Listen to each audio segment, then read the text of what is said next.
নমস্কার বন্ধুরা, দেখো একটা সুন্দর রান্না নিয়ে তোমাদের সামনে চলে এলাম। আজ বানাবো ডিম সয়াবিনের দো পেঁয়াজা। খেতে দারুণ টেস্টি হয়। তোমরা কে কে এটা বানিয়েছো আগে বা না বানাও থাকো, তাহলে এই রেসিপিটা দেখে একবার রিকোয়েস্ট করবো, প্লিজ বানিও। প্রথমে 3টে ডিম সিদ্ধ করে নিয়েছি। তারপরে দেখো সয়াবিন গরম জলে লবণ দিয়ে সিদ্ধ করে নিয়ে জলটা ছেঁকে ফেলে দিয়ে হাতে চেপে জল বার করে দেখো আমি দিয়ে দিচ্ছি আদা রসুনের পেস্ট স্বাদ মতো, 2 চামচ দিয়েছি কর্নফ্লাওয়ার, হলুদ গুঁড়ো, লঙ্কার গুঁড়ো আর লবণ দিয়ে ভালো করে মাখিয়ে ওটা রেখে দেবো 5-10 মিনিটের জন্য। তোমরা চাইলে এখানে বেসনও নিতে পারো কর্নফ্লাওয়ারের বদলে। তারপরে দেখো আমি এবার সর্ষের তেল দিয়ে কড়াইটা গরম হয়ে গেলে আমি সয়াবিনটা ভালো করে লাল লাল করে ভেজে নেব। তোমরা কে কে সয়াবিন খেতে ভালোবাসো একটু কমেন্ট করে জানাবে।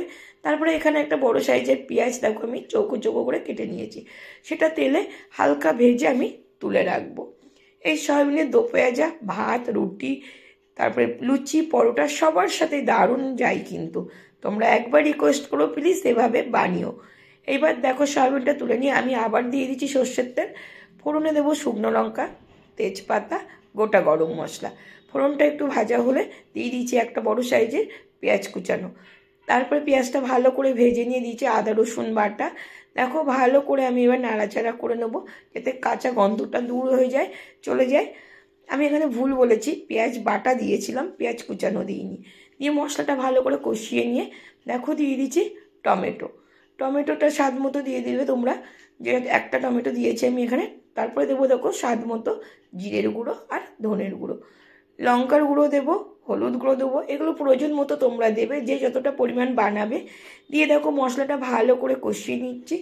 অল্প একটু জল দিয়ে দেবো যাতে মশলাটা লেগে না যায়। তারপরে দিয়ে দেবো দেখো 2 চামচ ফ্যাটানো টক দই। দইটা কিন্তু মাস্ট, তাহলে কিন্তু ফ্লেভারটা দারুণ আসবে। দেখো আমার মশলাটা কত সুন্দর কষানো হয়েছে এবং কালারটাও দেখো কত সুন্দর।